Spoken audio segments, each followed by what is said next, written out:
Hello everyone, I'm Varsha. Welcome to my YouTube channel Visuals by Varsha.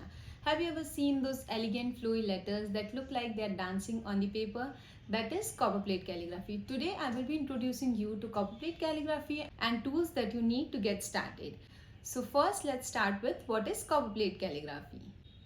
It is a traditional style of pointed pen script. It is famous for its thin upstrokes, thick downstrokes and graceful flourishes. It is called copperplate because in past time these letters were engraved on copper plates for printing.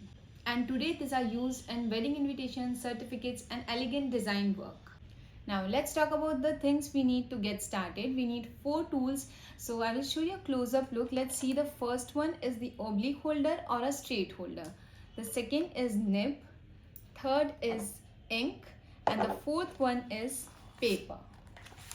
Since copperplate has specific proportions and guidelines, it will be helpful if you will use the guidelines.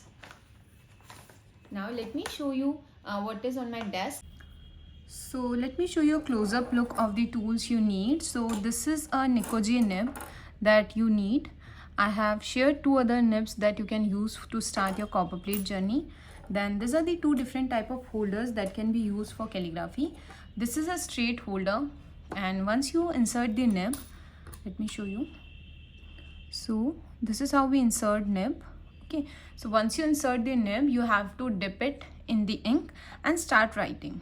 But in copperplate calligraphy, we write at an angle of 45 degree. So it will be difficult, like we have to adjust our hand and paper accordingly. If we use an oblique holder, it becomes quite easy. Yeah, it is difficult to get comfortable with the oblique holder because it is a different kind of pen. But once you get comfortable with it, it is the best type of pen that can be used for copperplate calligraphy. Now, to insert the nib here, you have to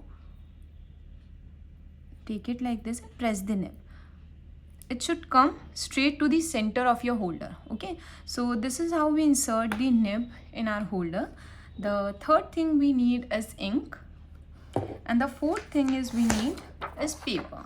Now for copperplate calligraphy, we use guidelines. So if you use guidelines like this for practicing your copperplate calligraphy, it will be really helpful. That's the basic introduction to copperplate calligraphy and the essential tools you need. In the next video, I will be showing you how to hold the pen, how to write the basic strokes, letters and step-by-step practicing words.